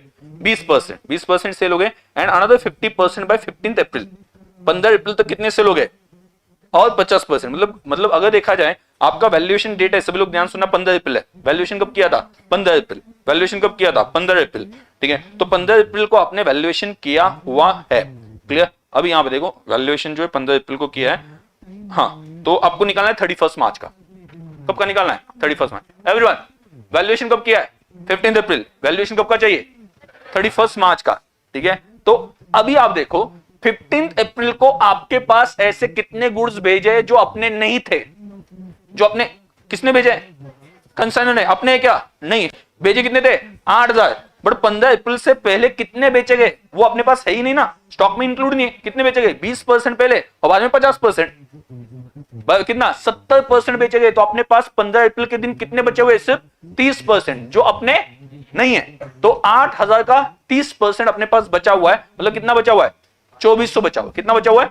2400 बचा हुआ है। समझे मैं क्या बोल रहा हूं? कितना बचा है? 2400। उसे ऐड करना कि लेस करना है? क्या ये अपना स्टॉक है? नहीं है। तो क्या करना है? लेस करना है। क्या करना है? लेस करना है। समझा? ओके। सिंपली 15 तारीख को आपके पास कितना स्टॉक ऐसा है जो अपना नहीं है, वो हम क्या कर देंगे? लेस कर देंगे। क्योंकि उन्होंने अलग अलग डेट पे बोला 20% बेचा गया, बाद में 15 से पहले 50% बेचा गया। तो आपके पास से गया कितना? 15 तारीख से पहले कितना गया? 70। तो आपको 15 तारीख जब वैल्यूएशन कंप्लीट किया तो कितना परसेंट बच गया था वहां पे? इंक्लूड कितना हो गया? 30%। तो जो अपना नहीं था तो क्या कर देंगे? उसे लेस कर देंगे। क्लियर? ठीक है, कोई डाउट? ठीक है, अभी हम अपना रेगुलर वाला जो लेक्चर है वो स्टार्ट कर देंगे, क्लियर, जिसमें आपके अलग कंसेप्ट चल रहे हैं। मेनली आज मैंने बोला वो क्वेश्चन आपको सॉल्व करने के लिए, कौन सा वाला क्वेश्चन? 12 ना? 12, हाँ।